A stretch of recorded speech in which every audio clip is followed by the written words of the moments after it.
Grails Basics. These are the set of topics we are going to cover. So we are going to learn what is and why Grails, and then we are going to see what is needed to get started. And then we are going to look into MVC framework, Model View Controller framework of Grails. And we are going to learn how you can build prototype application using what is called the scaffolding, and then we are going to see how IDEs support for building and deploying Grails applications. What is and why Grails? Grails is MVC action-based framework, and is built on the top of Groovy language, leveraging all those features we talked about yesterday, including closure and meta programming features. It runs on JVM, and it takes the good design principles are popularized by Rails. For example, convention over configuration and don't repeat yourself, drive principle. So all the good design principles are in fact integrated into Grails framework.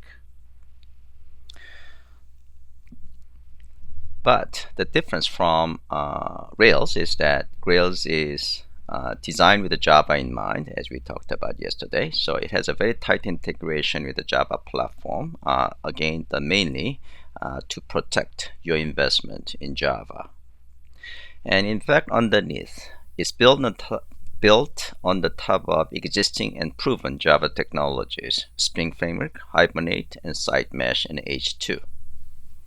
You're not going to actually see these low-level, I would say, technologies, but underneath is taking advantage of these technologies. Why you want to use Grails? The first reason is productivity. So it provides high productivity out of the box for full development stacks. So some of the examples of these high productivity features are: no configuration is required, and you don't have to configure database. Database is built in, and no servlet container or app server to install. Again, when you deploy a listed development environment, the servlet container is actually built in. Change and refresh development cycle. So basically, in order to see the change, all you have to do is save the change and refresh the browser. Then you should be able to see the change. So you don't have to actually go through compilation and redeployment cycle, which could actually take quite a bit of time. Again, you protect your investment in Java, so you can actually take advantage of all the existing Java libraries out there. And it runs over any servlet container and app server. So in production environment, you might in fact build a WAR file, and that WAR file could be actually deployed on any servlet container or app server out there. Grails has a pretty viable ecosystem, so there are a huge collection of plugins available. So whenever you need a new feature, the first thing you might want to do is if there is in fact a plugin or not. It uses a beautiful and fun Groovy language. So we have learned the syntax of Groovy language yesterday, and basically when you're writing your code in Grails, you are going to use Groovy language, which is fun and easy to write and read. This is basically some examples of productivity gain realized by some real-life developers. So if you go to this link here, David, I forgot his last name, and he says the size of the code is generally about half of Java code he has to write for the same functionality. And the cleanness of the code, Groovy and Grails is easier to write and clean code first time, and it is much more readable. So he thinks his productivity is up by 2 to 5 times, and that's pretty impressive.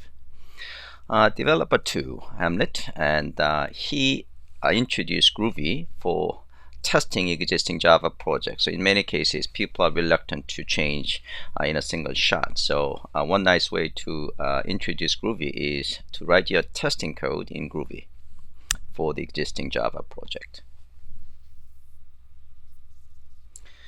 In terms of job growth, if you actually click this link here, it actually shows you the job growth trend. So let me actually see, wait a bit.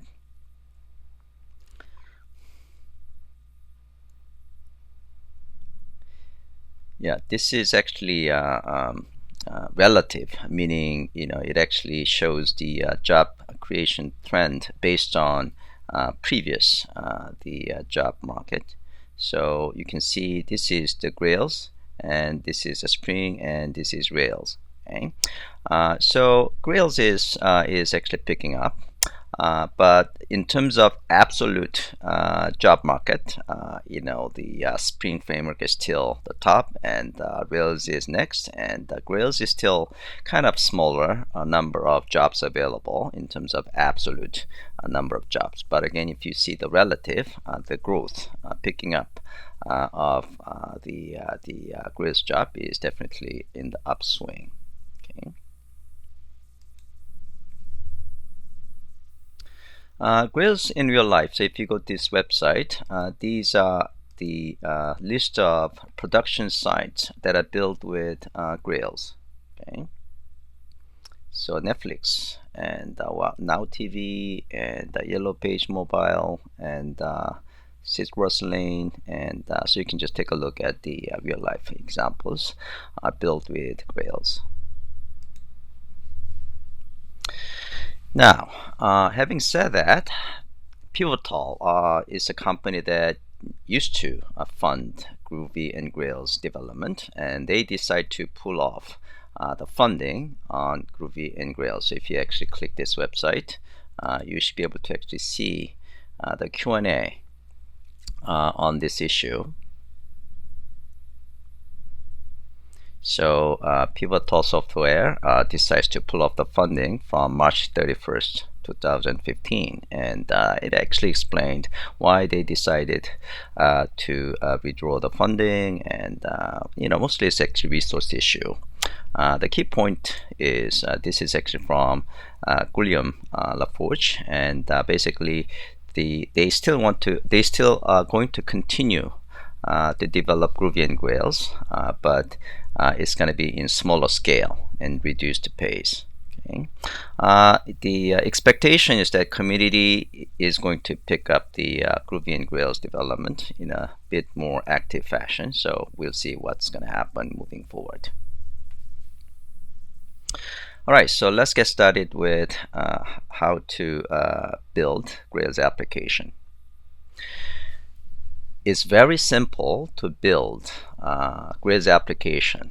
You can actually build your application, Grails application, at the command line and also within an IDE. And here we are going to actually start with building Grails application at the command line, and later on we are going to actually use Eclipse to build Grails application. Okay, so for now we're going to actually start with the command line. So the command line that you are going to use to create a Grails application is pretty simple. You say Grails create app and the name of the application you want to create. And once you have done that, it will create a directory called Hello World in this case. So that's the name of the project that or application you want to create. Okay. And once you have done that particular, once you have run that particular command line, the command Grails create app hello world, it actually creates a fully functioning application. So in order to run that application, you go to that hello world directory, and then you just say Grails run app. That's it. And then you should be able to go to HTTP localhost 8080 to see the running application. So once you create Grails application, Grails framework will actually create a bunch of directories and then some files in those directories. So the most important directory is called the Grails app. So this is where you are going to spend most of your time. Okay, and on the Grails app directory, you are going to see several key subdirectories. Controllers. This is where you are going to create your controllers. Domain directory. This is where you are going to create a domain classes, and the views. So this is where you are going to create the views. And views have a layout. Okay, and it does also have a services directory in which you can create a service. Okay, so MVC design pattern is reflected in the directory structure as well: controller, domain, and views. Okay. Okay, so we're gonna do our first exercise. So exercise 0 is actually download and install, and then exercise 1 we are going to build our Hello World application step by step.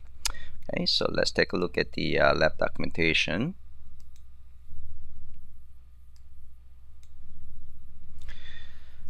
So you go to this website and download Grails package. For now, the latest version is 3.0.1. However, I recommend you to download and install version 2.5.0. So this is the latest 2.x version before 3.x version. The reason is because Eclipse GGTS still does not support this 3.x version. In fact, you cannot install 3.01 or 3.0 into your Eclipse GGTS. So we're going to actually stay with this 2.5.0 version. Okay, so basically you go this directory, you go to this website, and you're going to select the previous version, and then you choose. So go to previous version here, and then download 2.5.0 version. Okay. Okay, so I actually updated the documentation this morning. Okay, so if you have downloaded the zip file yesterday, you probably don't see this picture here. Okay. All right, so once you've done it, you're going to unzip it in a directory of your choice, and you might want to actually have a bin directory of that Grails home, the one that you just unzipped, into your path. Okay. Can you guys actually see the screen okay and hear me okay? I just see the message that you guys having some issues with. There might be some networking issues. Can you just confirm you can hear me okay? Okay, good. Excellent. Okay, good. Thank you. Okay. All right. So once you have done that, then you should be able to type Grails command. So I have already done that. So I have Java tools. In fact, I have a lot of Grails versions here. I'm going to actually use again Grails 2.5.0 version. So if you say Grails -v after you have unzipped it and have the bin directory into your the path, then you should be able to see the version of it. Okay, so you should actually see the 2.5.0. The first time, So if the first time you're actually running Grails command, it might actually download some files. So it might take a couple of minutes to get started. Okay. Okay, so when you actually type Grails, it actually displays the shell. So Grails, and then you can actually see the help. So you can see it's loading 2.5.0, and then you can actually type help to see what kind of commands you can actually use. Okay, so help. Okay, so these are the set of commands that you can use. Okay, all right. So now we are going to actually move on to exercise 1. I'm going to give you guys time to do this exercise. I just want to show you how things work. Okay. So the first, you are going to actually create your project. So in my case, I have created what is called the Grails project directory. So this is the directory I want to create all my Grails project. It doesn't have to be Grails project, so you can choose any directory of your choice. And here I'm going to create my first Hello World application. So you say Grails and create app and Hello World. Okay. And then it will create again bunch of directories under Hello World. So it will create a directory called the Hello World, which is the name of the project, and on the Hello World it will create a bunch of directories I showed you. Okay, so if I say there, I have a Hello World, right? So I go to Hello World. Okay. Now, as I said, it creates fully functional applications. So I should be able to say Grails please make sure that you actually go to that directory first. Okay, so before you run app. Okay, so you have to go to that directory that was just created. Okay, and then you should be able to say Grails run app. Okay, so it's going to deploy the application. Well, it's going to actually start internal Tomcat, then it will deploy your Grails application. It doesn't do much, but it's still functioning application. And once it is done, then it will actually display server is running, and then you can browse this location. So in this case, localhost 8080 and hello world. So that's what we are going to do. Okay.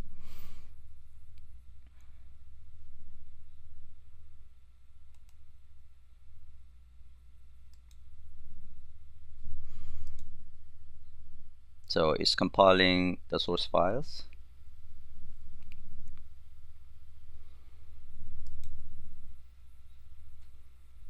So if you are not running run app on the hello world, you might actually experience this error message. Okay, so if you see this kind of error indication, then you are running it in the wrong directory. Okay, so it's compiling 117 source files. Okay. You can actually run on different port by using this option -d server.port, in this case 1990. Okay, all right. So once it's up and running, then we are going to actually go to localhost 8080 and hello world. And what you are going to see is something like this. Okay, you might actually see just one instead of two. Okay, so this screen capture is made by Grails version of 2.4.x. And now we are running 2.5.0. Okay, so now is running Grails application. So we're going to actually wait until it says go to localhost :8080/hello world.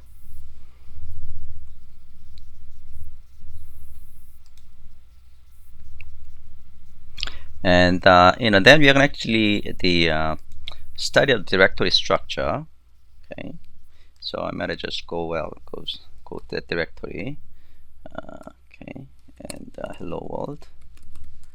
Okay, so if you see directory, you can see this directory structure. Okay, so I'm going to just use my Sublime text.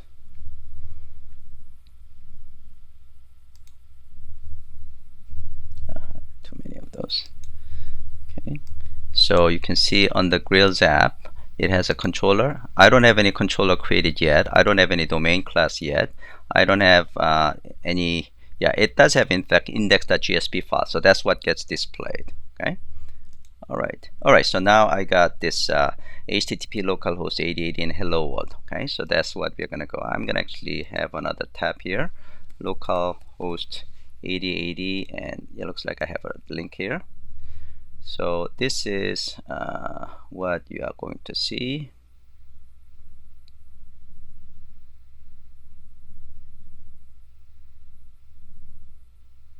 Okay, so this is what you are going to see.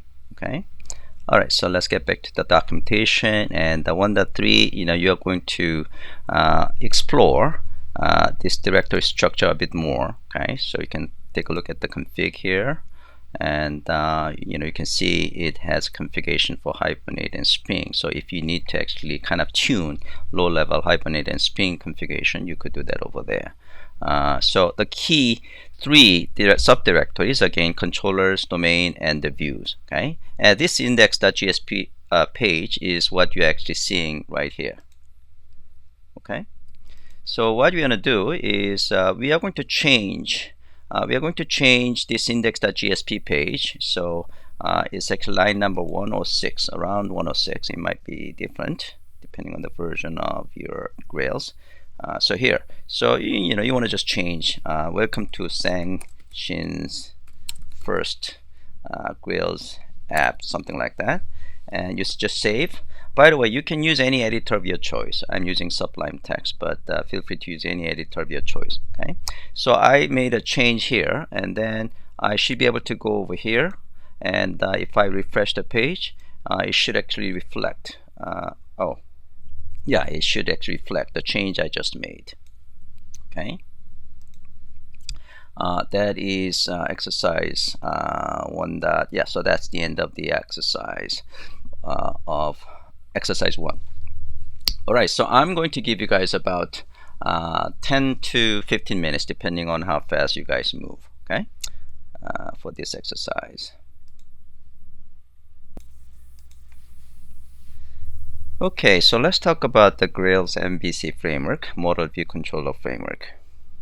So this shows Grails architecture. So underneath is running over Java virtual machine, and then it's leveraging JDK and Java programming language, of course. And then on the top of it is leveraging the key Java technologies, Spring Framework, Hibernate, and things like that. And Groovy is basically built on the top of Java, and then Grails is a web application framework built on the top of Spring, Hibernate, and H2, and Site Mesh, and things like that. So this is a quick review on MVC framework. So controller has a set of actions. Okay, actions receive client requests. So actions are the ones that handle those requests. Actions might call services. So whenever business logic needs to be executed, you might want to build it as services. Build them as services. So actions typically called services. And services perform these business logics and is going to create and manipulate model object. And then actions will select the view at the end, typically implicitly. So typically the view that gets selected is the name of the action, or you can specify what view explicitly. So the view is going to be selected implicitly or explicitly. And then the models will be available to the view. So domain class, excuse me, domain class typically map to database tables through GORM. And then we have a view, which is represented by Groovy server pages, or GSP pages, and it represents UI side of the application. So it receives user entered data like in a form, and then send the request to the server. And then when the server, the controller, so when the controller is done, it will use the models to display the result. Okay, so this is a quick summary of how MVC works. Now, so as a developer of excuse me, as a developer of Grails application, you're going to mostly spend your time creating a controller, creating a domain, and creating a view. Okay, so that's what we are going to do step by step. Okay, so in order to create a controller, at the command line you say Grails create dash controller, and then you provide the name of the controller. Okay, then it will actually create hello controller.groovy file. Okay, and it also create a directory under views. So this is where you can create your views. It also create a testing files. The latest version, actually 2.50 is actually using is creating a spec.groovy file rather than test.groovy file. Okay, we're gonna mostly spend our time on controller.groovy file. Okay, so we are going to do exercise 2. So exercise 2, we are going to create our controller. All right, so again, you are going to in your hello world directory. So we are going to create Grails and create controller, and the name of the controller is hello. You can actually have capital H, or you can actually say hello. It doesn't matter. Grails will actually create the camel case name of the controller. Okay. All right. So we are creating hello controller. So it's going to create this hello controller .groovy file.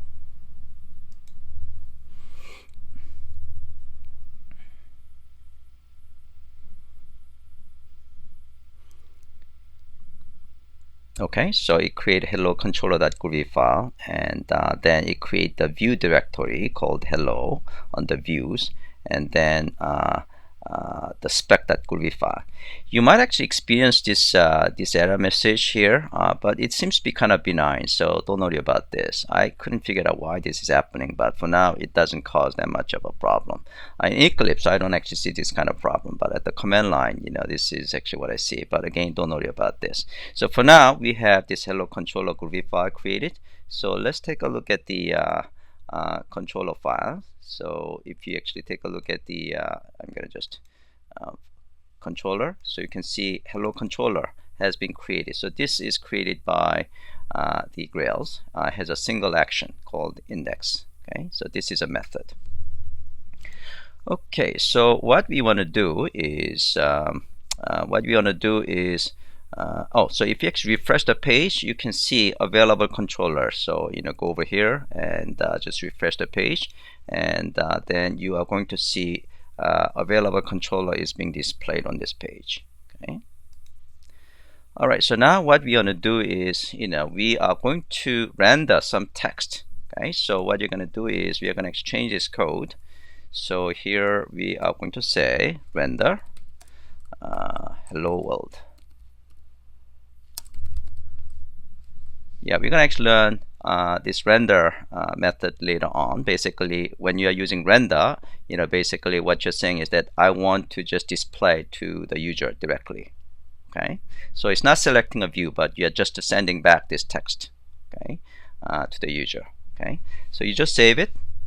All right, and then we are going to click this link. And then you should see hello world. Okay. So if you want to actually change this this guy again, hello world 2, just save it, and again refresh the page, and then you should see the change. Okay. All right. So that's basically what happens, and then 2.3.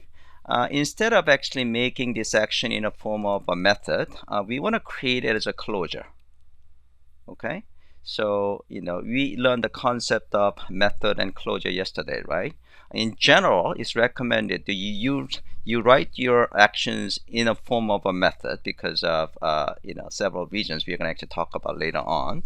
But you can certainly create your action in a form of a closure. So I'm going to just copy this code and replace this guy. Okay. So this is a closure object and assign into a variable called index. Okay, so we save the change, and then refresh the page. Then it should reflect hello world from closure.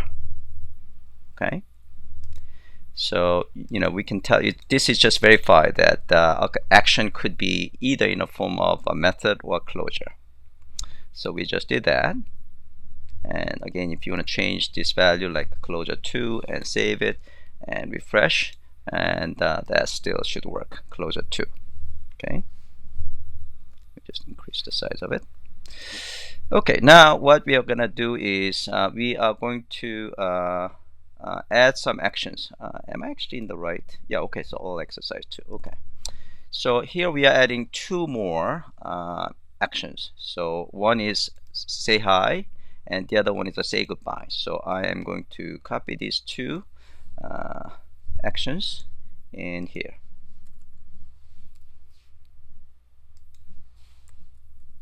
Okay, again save the change, and now we should be able to say hello, say hi. So we get to hello, and instead of calling index, we are going to say hi, and it display hi, and we should be able to also say goodbye.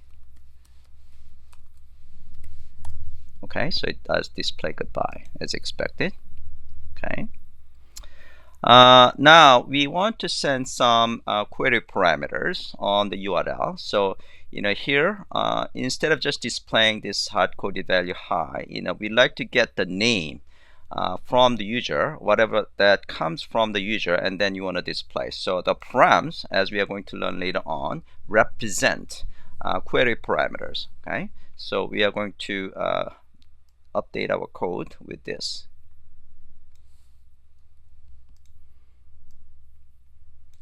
again, I usually recommend you guys to type these things instead of copying and pasting. Okay, but for the sake of demonstration, I'm going to actually just copy and paste. So basically, it captures whatever query param called the name. Okay, so what we are going to do is we are going to so I'm going to try goodbye, and we are going to actually send name query parameter name and Sang Shin. Okay, so you can see Sang Shin says goodbye. So that's basically what comes over here. Okay. And okay, so that's exercise 2. So I'm going to give you guys 10 minutes to try exercise 2. Move forward. So we just created a controller. So that's C of MVC pattern. Now we are going to create a domain. So creating a domain is again using command of create domain class. So Grails create domain class, and then you provide name of your domain class. Okay. By the way, if you don't specify the package, so in this case, just providing the name of the domain class, it will actually use your application name, in this case, hello world, as a package. Okay. If you want to create, if you want to actually have a different package, then you can say Grails create domain class com.jpassion.person, something like that. Then it will use com.jpassion as a package. Okay. All right, so that is exercise 3. So we are ready to create domain class. Okay.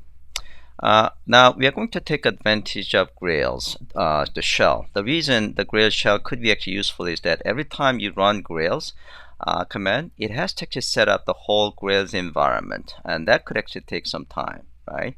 So by using a shell, you're basically it will just start it up, and then you are in the Grails environment, so you don't have to actually go through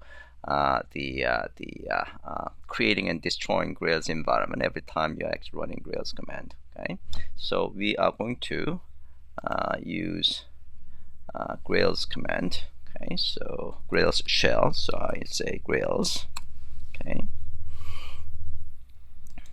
and it does also actually shows you a bunch of the help information, and you are going to use the tab key to see the available commands. Okay, so the first date is up. I'm gonna just tap it. Then it will give me all the possible commands on Grails.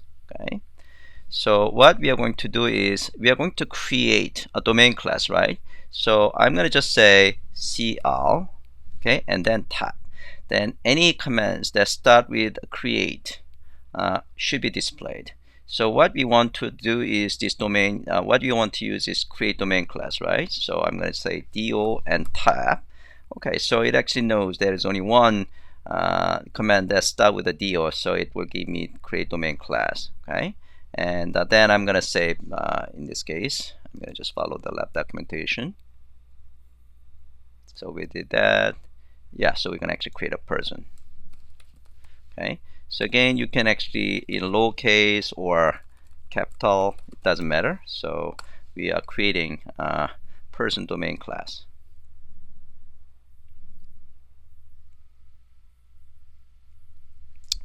Okay, so it created person.groovy file and on the domain directory, and it also created the testing spec.groovy file. Okay, so again, don't worry about this error message in the console. Okay, it seems to be benign again. Okay. All right, so we have done that. So we are going to take a look at the domain class, person domain class that was created. So I'm gonna go to my Sublime text, and if you can see on the domain hello world, you can see, since I have not provided a package, when I create a domain class, it's using the name of the project, in this case name of the application hello world, as a package. So if I take a look at the person.groovy file, it's using hello world as a package. Okay, and then it create a domain class called the person. Okay, you can see this is the closure, right? Okay. All right, so what we want to do is we are going to add two properties, name and age. Okay, so here we are going to add string name and int age. So we basically added two properties, and you save it. Okay, and now what we want to do is we are going to change our controller to add a method called create person. Okay, so let me actually explain the logic of this. So basically we are going to create a person whose name is Sang Shin and age. So we are using name parameters, right?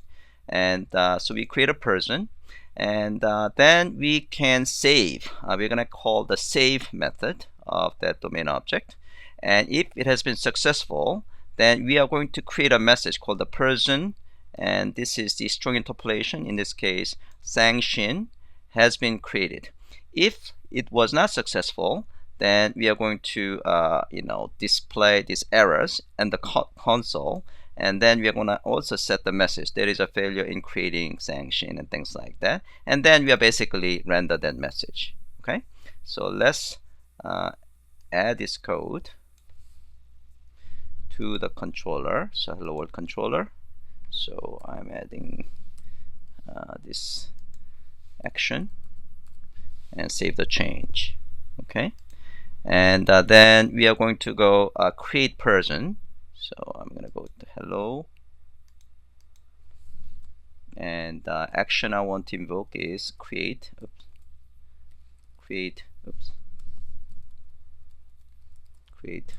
person. Okay, alright, so it says person Sang Shin has been created. Okay, and that is what I expected. Person Sang Shin has been created because that message is coming from here, right? Okay, if you want to change the name to something else, okay, like XYZ, then the name will be displayed again, XYZ has been created and things like that. Okay, so that is for creating a domain class. I'll give you guys just 5 minutes to finish this exercise. Alright, so we have learned how to create a controller, and we also have learned how to create a domain class. Now we are going to now learn how to create a view, creating GSP pages. Okay, so you are going to actually manually create GSP pages under a directory of views and hello. Remember, when you create a controller, as part of the creation of controller, it actually creates a directory on the views. So this hello represent controller. So each controller will have a different directory on the views. Okay, so you have to create GSP pages under this hello directory. Okay, otherwise Grails will not be able to find your GSP file. Okay, all right, so that is exercise 4. We are now moving forward to create a view. Okay, all right, so we are going to actually play around what is called the default view selection. So far we have not actually used any view. Basically display a text message by using render command. So what we are going to do is we are going to disable, we comment out this line. Okay, so we are going to see what happens. So when we are not manually or explicitly rendering a particular text message, then it will try to find a view representing the name of the create person. Okay, so what's going to happen is it's going to actually try to find this create person.jsp file. Well, actually it should be GSP file, but it says JSP. Okay, under views hello. Since we don't have it, it's going to actually display 4.4. Okay, so let's try that. So on the controller, we are going to just comment this line of code and just save the change. Okay, and then we are going to execute create person. We are going to just refresh it, and we expect 4.4 because Grails could not find this create person.jsp. Oh, okay, so it looks like a 2.5.0 actually corrected this message. So it used to be like a JSP. Now it actually showed a correct name, create GSP. So what we want to do is we want to create this create person.jsp file under views and hello directory. Okay, so that's what we are going to do.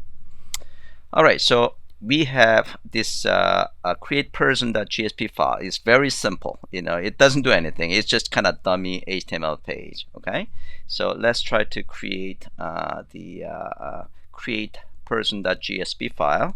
So we have to go to this hello directory. So this is the directory that you have to create your JSP file. Okay, new file, and I'm gonna just copy this dummy HTML, and then we're gonna save it under, and I'm going to name it. You have to name it exactly the same as the name of the action, because that's the default. So person, create person, and GSP. Okay, so now we have this create person GSP file, which is just displaying this dummy message, some dummy contents for now. So now if I refresh the page, it should actually display that dummy message. Okay, yeah, so some dummy contents for now. Okay, some dummy contents for now. I'm gonna just say some dummy contents for now from Sang or something like that, and save the change. And if you refresh the page, and that should reflect it. That should reflect from Sang. Okay, so basically that's how you are going to create the GSP page.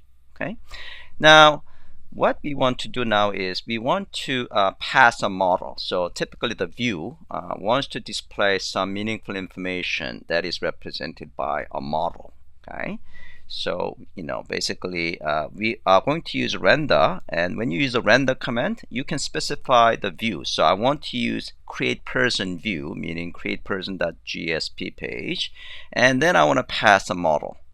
Okay, the model is, you can think of model as a key value pair. It's a map object. Okay, so we have a single key value pair. The key name of the key is my person, and the value of this my person key is person object. So person object has a name and age, right? So we should be able to use that person object in our view.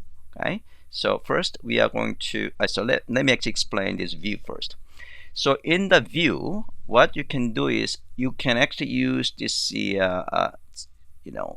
expression, and then you can use a field view, and then you can specify name of the key, which is my person, and the field is going to be name and age. Okay, so we're going to actually learn the syntax of this one in a bit more detail later on in our GSP presentation. But for now, just understand that you can use this notation to display a field of a particular object. So in this case, object is person object represented by this my person key. Okay, and this is the field of that object. Okay, all right, so let's actually change this code. So I'm going to have this render view create person in our controller here. So I'm gonna add right here. Okay, and then we need to change the view. Okay, so here instead of person, so I'm gonna just copy these 3 lines of code. Instead of dummy contents, we are going to display some meaningful information. Okay, all right, so we save them all.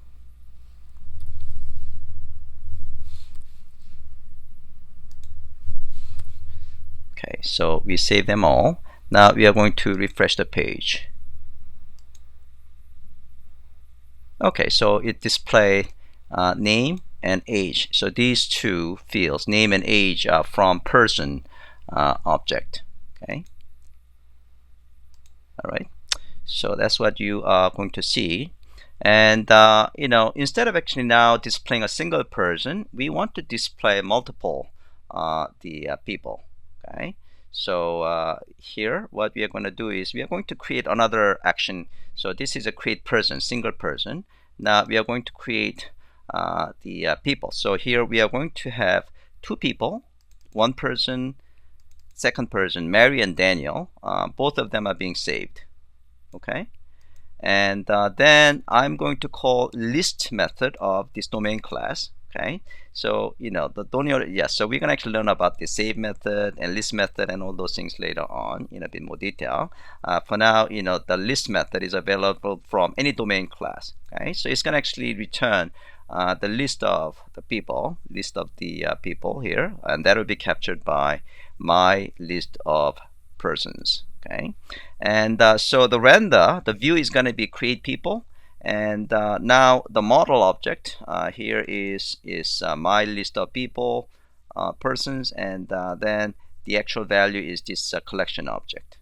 Okay, and then in our create people, so we're going to actually create another GSP file called create people, and here we are going to use the GSP tag called the each. So each is represented. So so this is the collection object. Okay, and each one of those will be captured as person instance variable, and then we are going to actually use the same notation that we have used in create person. Okay, all right, so let's try this. So we are going to actually first create another action called create people. So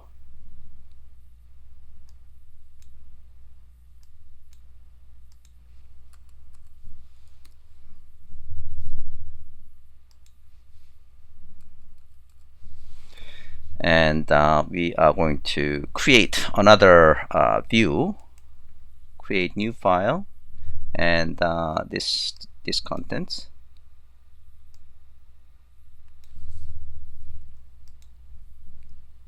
and we save it, and we want to save it as create people.gsp file, create people.gsp,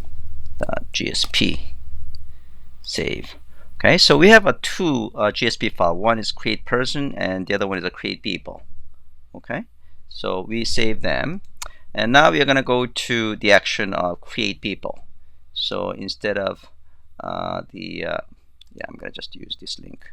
Okay, so if I click this guy, I should actually see two people. Yeah, actually these are the thing. Yeah, these are the people that have been added so far, but the one that I've added is these two. Yeah, so these 5 people, well, actually the same person has been added 5 times into the database. That's the reason we are still seeing it. But these 2 were added by create people. Okay. All right, so that's what you are going to see. All right, so here we learned how we are creating a view. Okay, so I'll give you guys 12 minutes to do this exercise.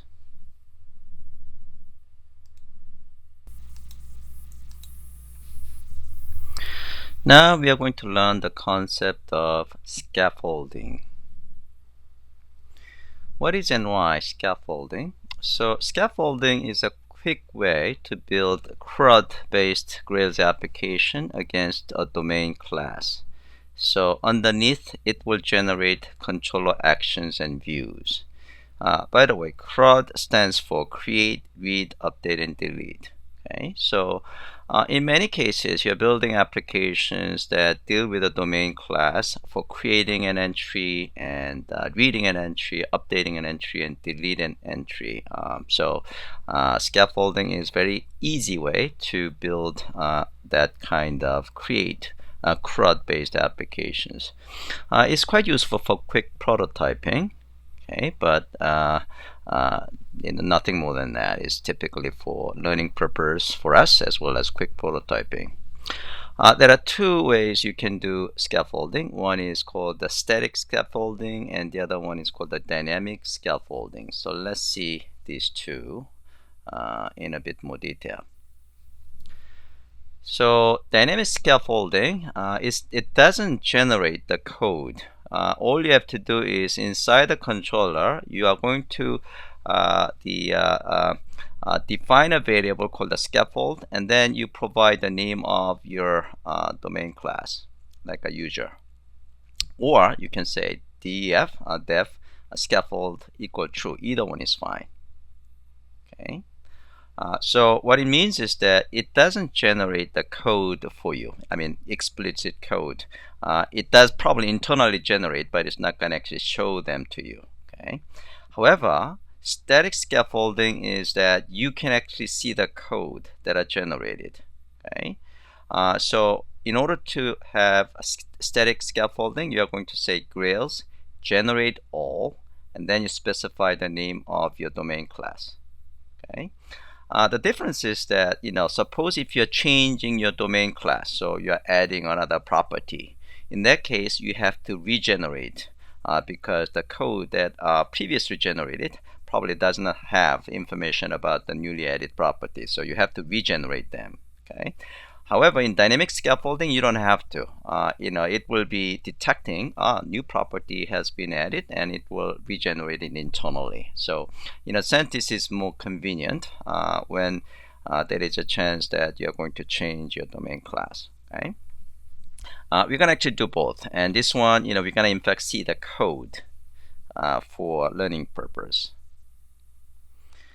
So the files generated through scaffolding are the controller with the actions. So controller will have this index, create, save, show, edit, and update and delete. So basically we are talking about this static scaffolding. Okay, when we use a static scaffolding, we should be able to see the actual code of these actions inside our controller. And you're also going to see these view files.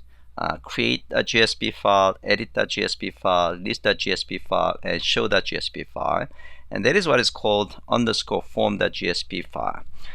This is actually representing common fragment between create.gsp and edit.gsp. Okay, and we're going to actually learn about this in a bit more detail. Okay, so we are going to do exercise 5 and exercise 6. So exercise 5 is scaffolding without code generation. So basically we are talking about dynamic scaffolding. Exercise 6 is with the actual explicit code generation. So that is the static scaffolding. Okay, so let's take a look at the exercise 5 and then 6.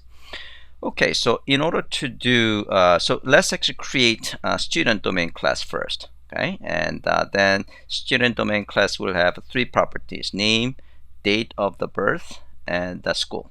Okay, and then we are going to create a student controller, and then basically all you have to do is just add the scaffolding equal either student or scaffold true. Either one is fine. And then you can actually perform CRUD operations. So let's try that. So we are going to create a student domain class. I'm going to just copy this guy.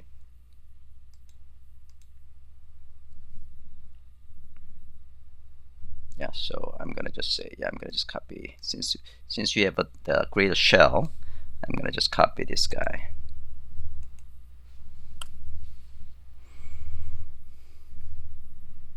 Okay, so student domain class has been created, so we are going to update student domain class with these 3 properties. So just add these 3 properties and save, and then we are going to create a student controller. So create controller student.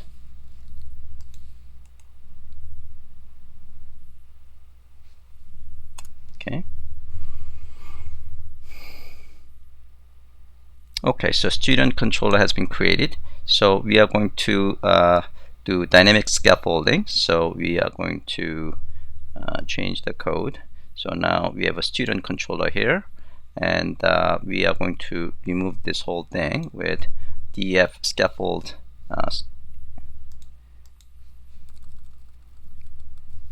scaffold equal. So we're going to try true, this one. Okay, and we save the change.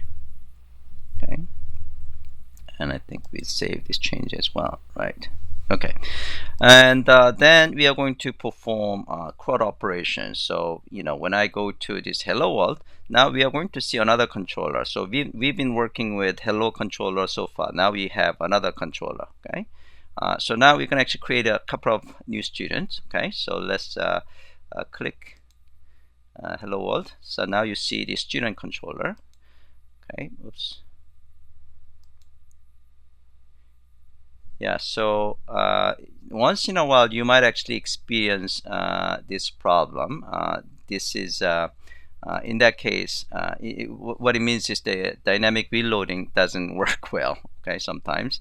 So in this case, you have to just restart the application. So I'm gonna kill the application, and we're going to run it again, okay? Oh, by the way, yeah, so when you actually do add domain class, is in generally you have to actually restart the application, okay? So when you're making changes in controller, you don't have to, but when you are adding a domain class, then it's usually required to be restarted, okay?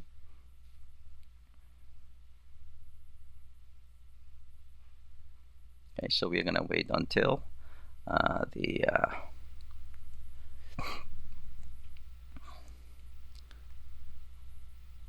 the message to get displayed, and then we're going to try to create a couple of students.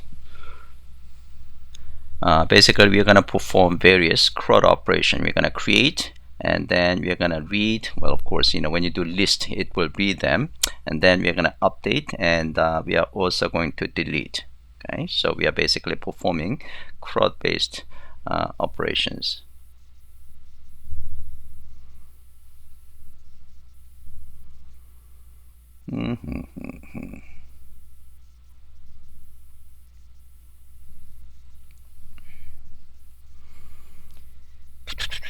Let's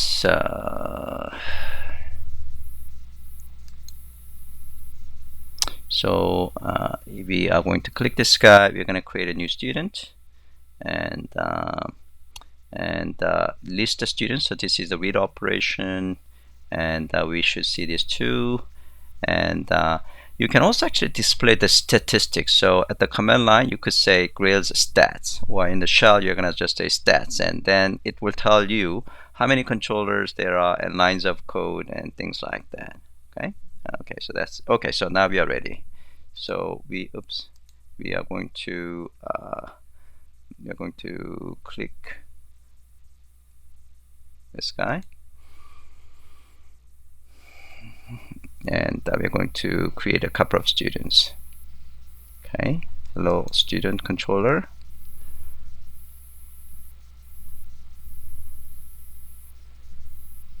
Okay, so create a new student.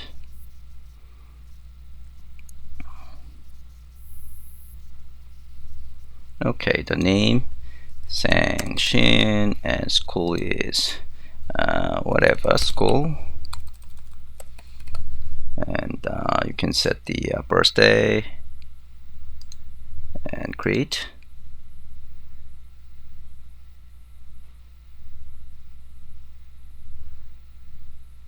Okay, so you got the idea. I'm gonna actually let you do the exercise. I want to actually show you stats for now, you know, so it will actually tell me there is only a single, there are two controllers, hello controller and student controller. There are two domain classes, and there are 4 unit tests and things like that. Okay, all right, so I'm gonna give you guys about the 7 or 8 minutes to do this exercise.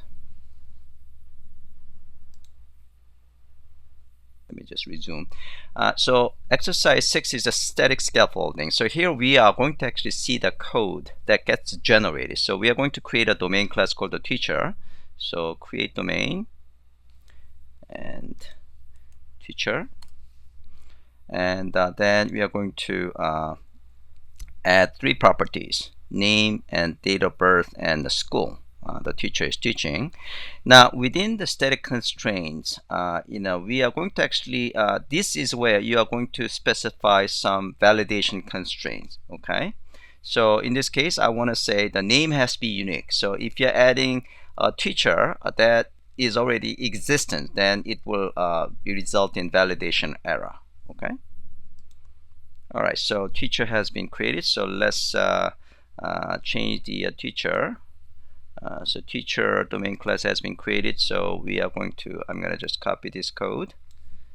So this is the first example.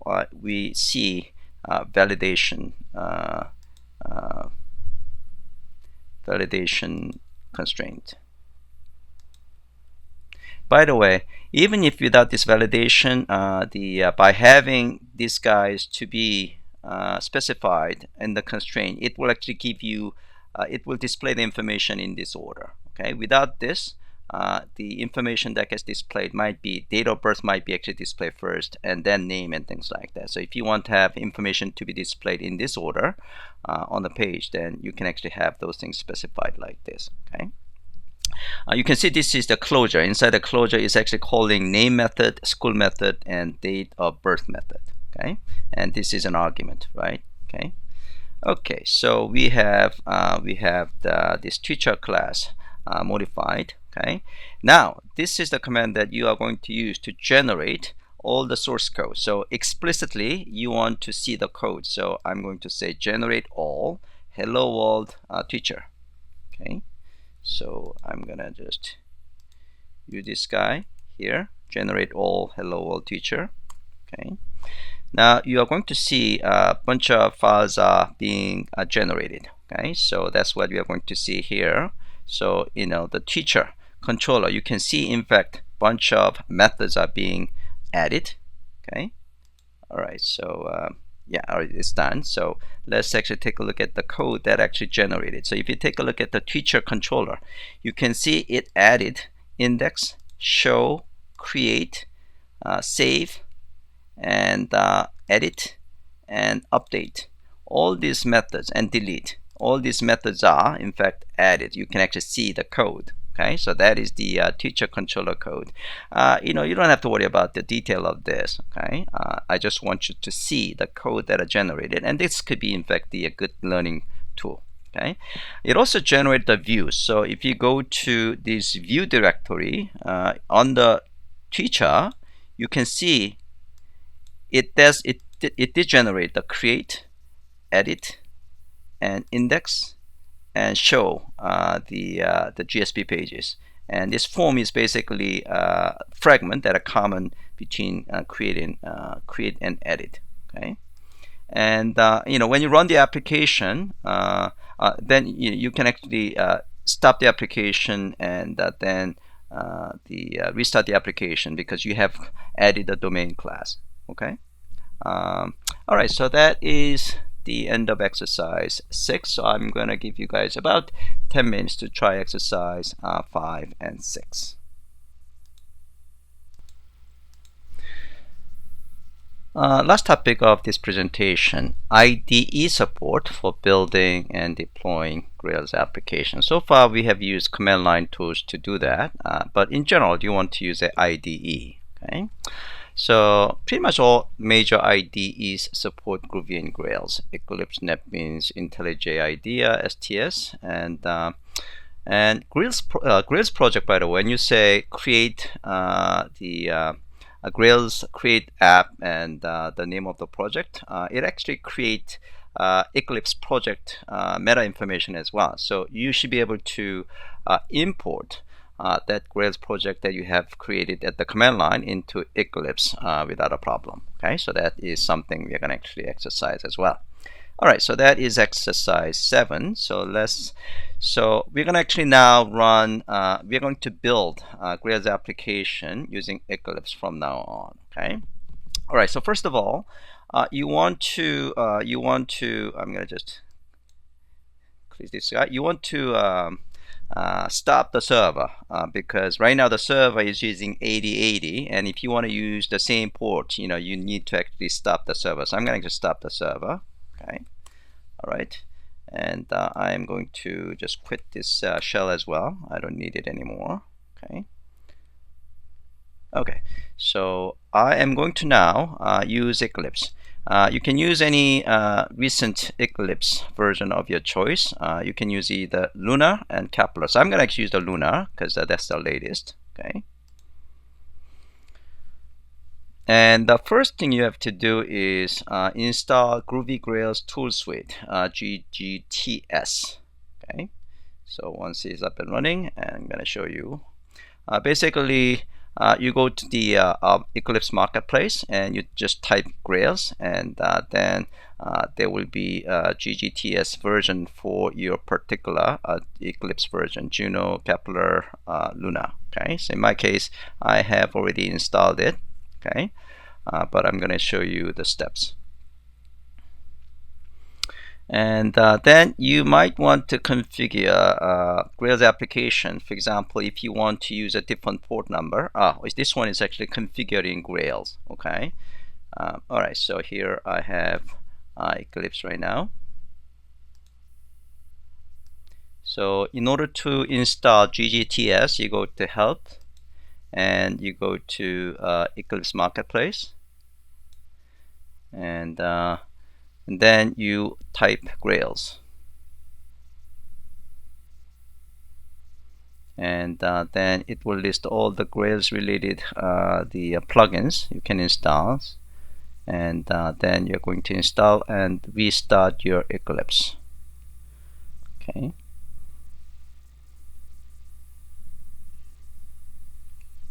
While it's doing it, I'm gonna just show you.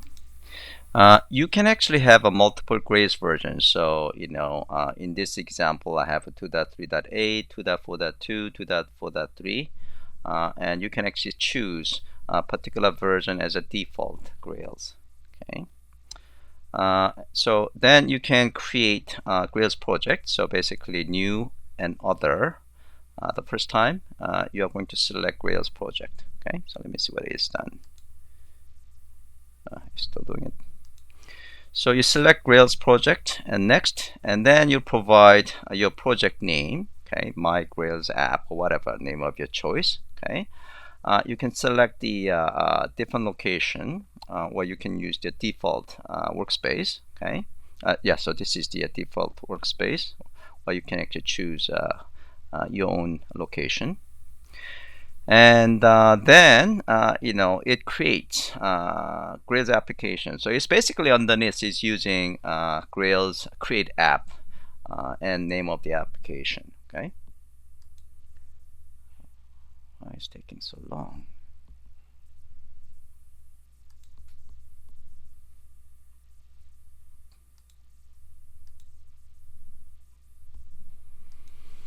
Okay, so and then you should be able to run the application. So in order to run it, you just right click it and then select run as, and then you're going to select Grails command run as. Okay, and then by the way, in order to run in a different port, you can actually select the run configuration, and in run configuration you can specify this option of -d server.port in 1990. Okay, so in this case, it's going to run it on 1990. Okay, run it, and then the nice thing about the Eclipse is that I can just click this guy, and then I should be able to see this guy either in our in this case external browser, or if it is configured, it's going to actually display within the Eclipse IDE. Okay.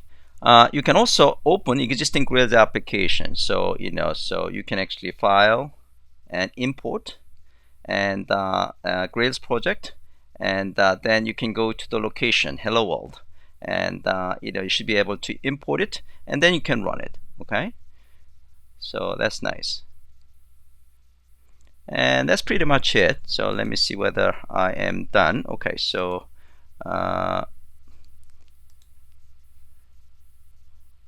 marketplace. Okay, so the marketplace is okay, taking long time. Okay, so I'm gonna just type Grails, okay, and search.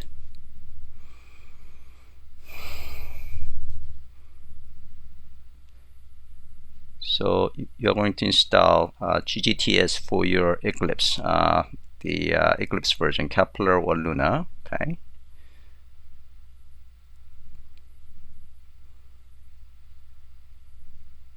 Oh, I'm not sure whether the Eclipse Marketplace server is kind of slow, or okay, here we go. Okay, so in my case, I have already installed, so that's the reason I have uninstalled. So Groovy, Grails, Tool Suite, Eclipse, Luna. Okay, so I have that, so I'm going to just cancel in my case. Okay, and basically you're going to create the project new and Grails project. So since I have done it already, it actually shows on my menu. Otherwise, you probably have to go to Other, and then go to Expand the Grails, then select Grails project. Okay, and next, and you can actually name it, my hello world, something like that. And right now using 2.5.0, but you can use the different version. And I'm using default location. I specify my workspace as a Grails project, okay? But it's probably user / and your name and then / my hello world, okay? If you want to actually use a different location, that's perfectly fine. So, I can actually choose the same location, okay? My Grails project. So I'm gonna just the Grails project here. And then I have to give the directory of my project, my hello world, like this. Okay, so that's the same thing of selecting default location for my particular example and finish. Okay, and then you should be able to run it by right-clicking it and run it. Okay.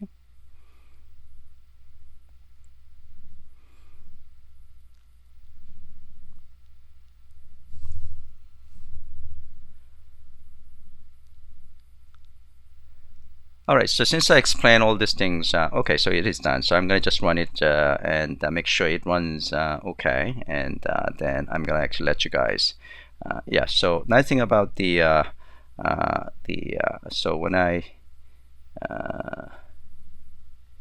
yeah, so things are almost done, so I can actually run it right. Oh, so it is still creating project.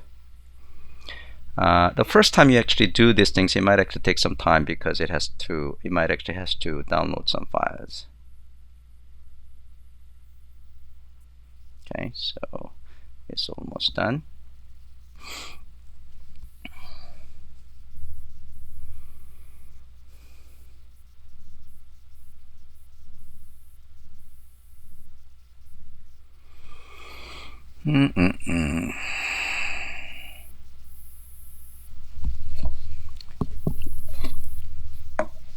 Yeah, so it's compiling files.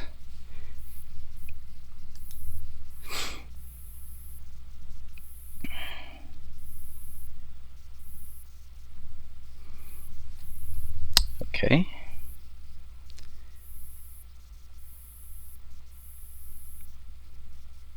Okay, so 78%. 80. Okay, so alright, so now it's actually done. So why is actually having this red flag? Let's actually try to run this guy and select 1S.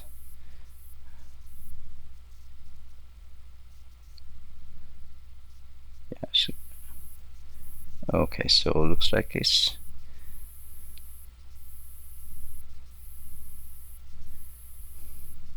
I'm not sure why it's actually having this red flag. Oh, Grails application. Okay. Alright, so I'm gonna let you actually, since you guys, instead of you guys actually watching me doing these things, I'm gonna let you do the exercise. So right now it's actually 12 minutes after 12. So I am going to give you guys about, yeah, let's have lunch after this. So I'm gonna give you guys 20 minutes to do the lab, and then we'll have 30 minutes lunch. So we'll be back at 1 o'clock. Okay.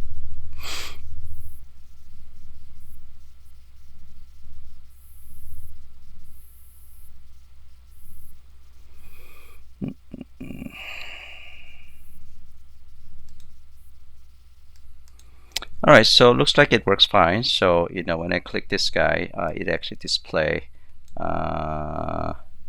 actually it should actually display available controllers. At least the application is up and running, so that's good. Okay. Alright, so I'm gonna actually let you guys try it.